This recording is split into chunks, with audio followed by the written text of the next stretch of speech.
Hi, Sir Bong. Candy. Hello, hello. Hello. Good afternoon. How are you feeling today? I'm great. Thank you for asking. And you? Doing so much better. Yeah. So much better.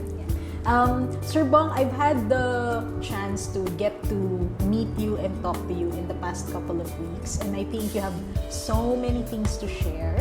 I'd love to be able to share it with a lot of people. So maybe we can start with tell us a little bit about yourself. Okay, people know me as Prof. Bong from the Ateneo, 30 years there.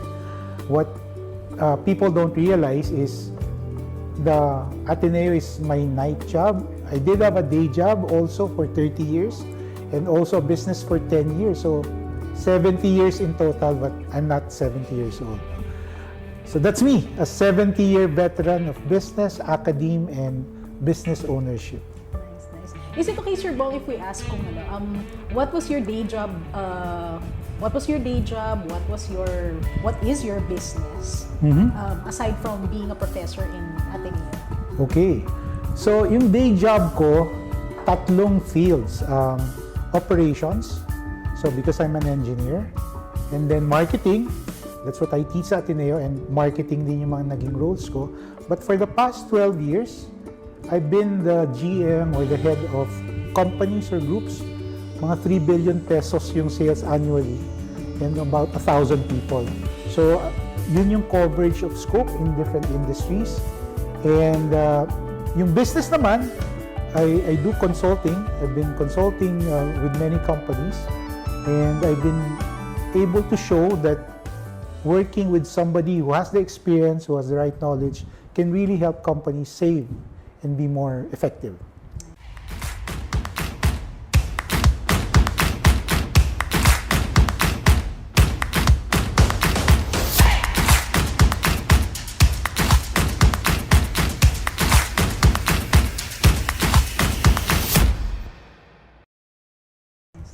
You seem to be, you seem to have a lot of passion. So, in your work in the corporate world, and then in your business, and then of course teaching, teaching students. What would you say, Sir Bong, is unique about you, or something that we can call your superpower? Superpower. Ang unique sa akin, I don't like seeing things being done this way when it can be done a better way. So parang hindi ako comfortable, bakit yan when there's a better way? So again, maybe that's part of the work that I've done for 30 years in business, natural na yon. But teaching it also is another passion. And I think I got it from my dad. No? So yung dad ko early on is also an engineer. And what I learned from him, isang idea lang can really transform how you look at things. No? I just like to give you an example. No? I think grade 2, grade 3, hirap na hirap ako dun sa equation. Ano ba yan? Times, divide, memorize ko ba yung formula? Paano ko memorize yung formula? That was the thought process. And then he just gave me one idea. Sabi niya, just know the units of the answer that you want. Ba yan? Kilometers, hours, and then multiply or divide such that magka-cancel yung units. Don't memorize the formula, don't even understand the problem, just make sure the units cancel. So one simple idea transformed how easily things came about. And I think that is the passion I have. When I see things, again, pwedeng ma-improve, I have to do it. I have to teach it. I have to live it. That's what's unique about me. So you see a better way of doing things, and talagang hindi ka mapakali unless we help the people get into that mindset na there might be a different way of doing things. Especially if it saves them time and frustration. Parang sayang Why do it the hard way when there's an easier way, less error, gives you more time for fun, for things you really like to do. So that's me. Actually, in a way, parang sakit din yun Kasi minsan ayaw magpaturo ng tao, pero you really just have to say, ganyan lang yan If you think this way, wala ka ng problema. Yeah. I'll piggyback on what you said, sir, na minsan ayaw magpaturo ng tao, no? Kasi as you were talking, I was realizing na actually in organizations, sometimes or actually most of the time, no, merong tendency yung mga tao to keep doing things the way they've already done things for the longest time. So, Yes. ano yung mga naging struggles mo in terms of maybe helping companies transform, especially if that's where they're coming from? Yung mindset na we're used to doing it this way. This is how we do it. Why bother changing? Okay. I've learned over time that if they don't ask for help, they don't really care about the problem, don't give advice. Kasi happy na sila di ba? But if somehow, somewhere you see that there is a struggle, there is a pain that you can solve, then I ask, would you like me to help you? Because I can see it based on experience from being in business, owning the business, being a general manager or an employee, or teaching it in the graduate school. I ask, I see the problem, would you like me to help you? If they say yes, then yun, that's the start of a good, we can transform a team easily from good to great. Sabi nila, the enemy of the average, the enemy of the best is the good. Kasi pag good ka na, happy ka na, wala na there's no need Pero really, there's a better way. And with technology, with all the things that's happening, there's always a better way. You just have to be open to it. Where do you usually see the disconnect, no? Is it with the employees or with the leaders themselves? Nasaan yung demographic of organizations na gusto ng good versus great? Okay. Ito yung reason why I gave up my day job. Kasi there's something in me that's saying, hindi nagkakaintindihan yung lahat ng tao sa organization. It's like, you've heard about John Gray, di ba? Men are from Mars, women are from Venus. Just because of gender, may natural peculiarities yung language, yung emotion. Again, nothing for or against, but you have to recognize that there's a difference. In companies, I realized, yung owner, iba ang priority, iba yung language, iba yung sa professional manager, iba dun sa staff, iba yung sa the salesperson, iba-iba sila ng language. So, pag nag-usap sila, hindi sila nagkakaintindihan. Nag-yes sila, pero hindi sila nagkakaintindihan. Imagine, just to expand it, parang yung company mo may German, may Chinese, may Filipino, may Malaysian. Hindi sila lahat marunong mag-English. Ang alam lang nila is their own languages. How effective is that team? Di ba hindi?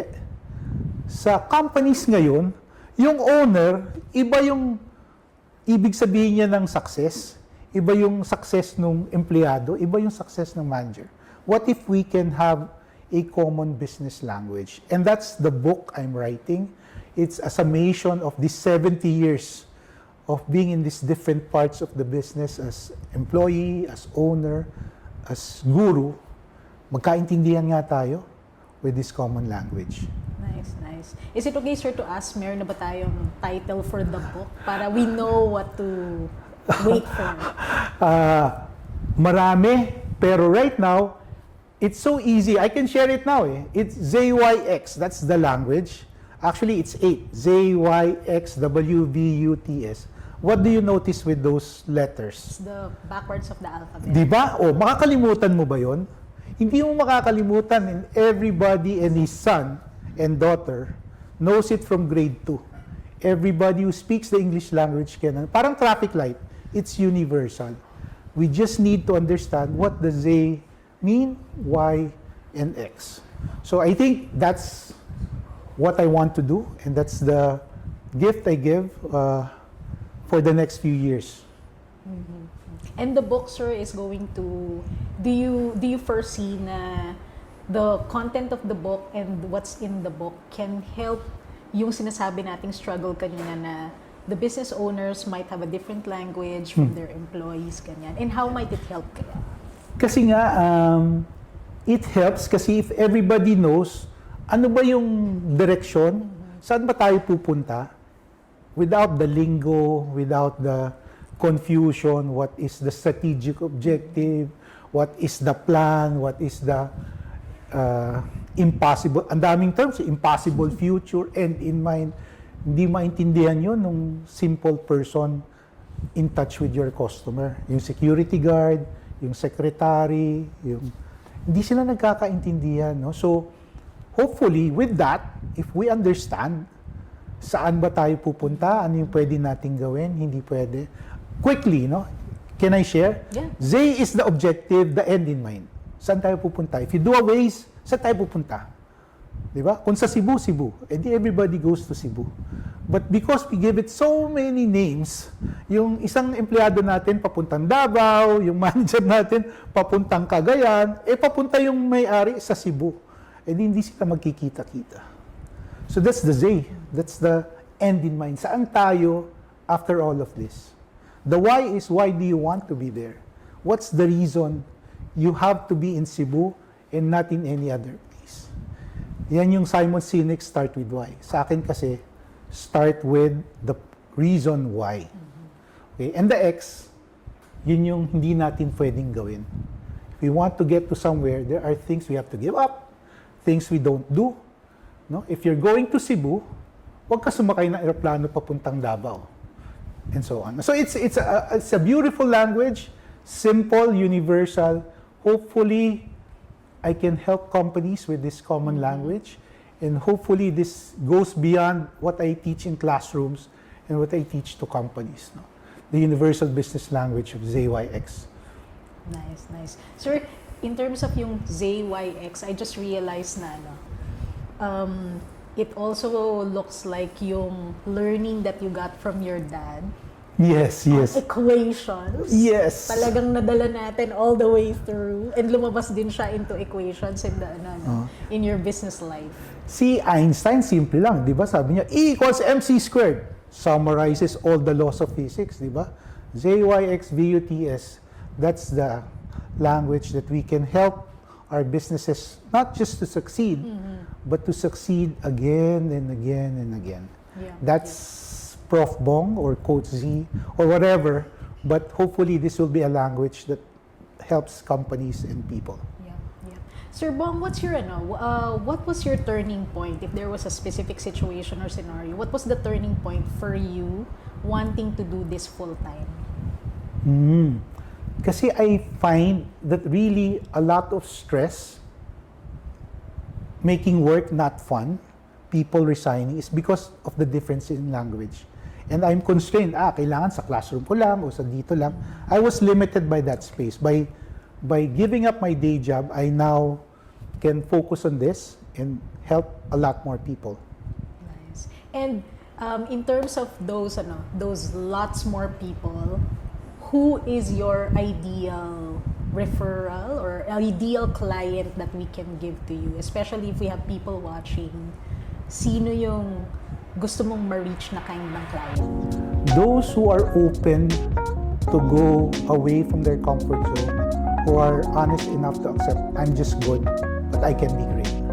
Now, whether on a personal level or a company level, if you are open to going out of your comfort zone and being successful, then let me help you. And this can be both individuals and organizations. Yes.